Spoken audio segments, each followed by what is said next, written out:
My name is Stephanie Melton, and in this video I'm going to talk about how I've changed since the beginning of this semester. The most important thing that I've learned in Principles of Service and Leadership and has really impacted my approach to leadership is exploring what it means to always be looking ahead and having the courage to make adaptive changes. It truly has been impactful on me and gives me encouragement to lead boldly wherever I am in the future. I'll spend some more time breaking this down and what it means to me as we continue. So I came into Principles of Service and Leadership, and I didn't know exactly what to expect. I'd never taken a class in the business department before, and I was curious to see how I could apply concepts from this class to the areas of leadership that I was interested in pursuing. As you can see, I'm drawing a little pic of Weyerhaeuser. We got the lamp and the flower baskets because it was the fall, and then a really excited picture of me to go into this class. And as we continued on in the semester, I found that it wasn't only focused on how to be a leader in business, but really had a more interdisciplinary scope. So the idea of adaptive leadership impacted me because it gave me the hope to see how change can really happen.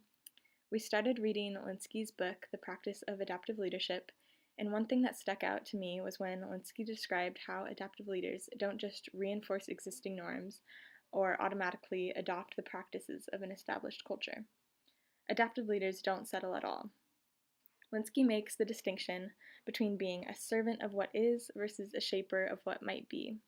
This phrase, being a shaper of what might be, is something that I know I will carry into leadership roles in the future. I want to constantly be looking beyond, exploring the metanoia, and letting my vision for the future impact all of the decisions that I make.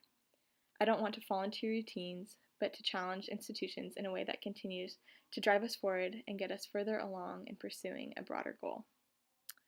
Linsky's definition of adaptive leadership as distributing loss at a rate people can absorb helped change my perspective on what it means to be a good leader. I hadn't really thought extensively about what the cost might be to truly be transformational. This idea helped me confront the fact that I will never be able to make everyone happy. For me personally, I recognize that I want to please people and then I naturally avoid creating tension. I think being mindful of those tendencies in myself will help me to make those hard decisions in the future. Of course, our ultimate goal is something that's going to work toward a bigger good, one that benefits and helps people, but along the way, changes may be necessary and these involve loss. It is important to distribute loss to those people who have caught sight of the larger goal and can handle the changes, and then share with those who are more hesitant to change what that bigger goal is so that they can be prepared to make changes in the future. A third key aspect of adaptive leadership, which I've already touched on, is the importance of having a vision. My semester in this class helped me to see that emphasizing a specific mission statement in a leadership role is essential when making decisions and leading others. We talked about the Frankl quote in class and how the people with hope perished, but the people with purpose survived, because they had something driving them, something to do to give their life meaning. This is again helpful when we are called upon to make difficult decisions.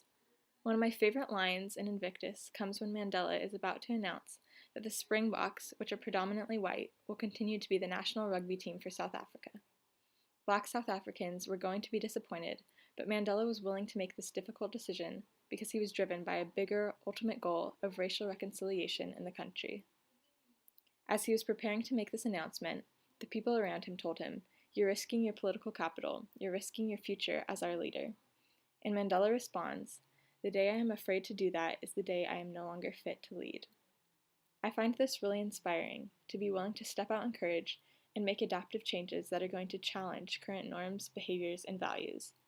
It is through having a vision that leaders are able to encourage others, and as Linsky describes, mobilize people to tackle tough challenges and thrive. As I go forward, I see myself working with underprivileged communities in development efforts. This is a very broad, complex issue, and I know I can't solve these situations with technical responses. Rather, I need to employ adaptive changes. I want to be a leader who looks to the horizon, sees the potential, and challenges the way things are. I don't want to settle, but I want to strive toward a broader vision that may ask people to make some sacrifices, but is ultimately worth it in pursuit of a bigger goal.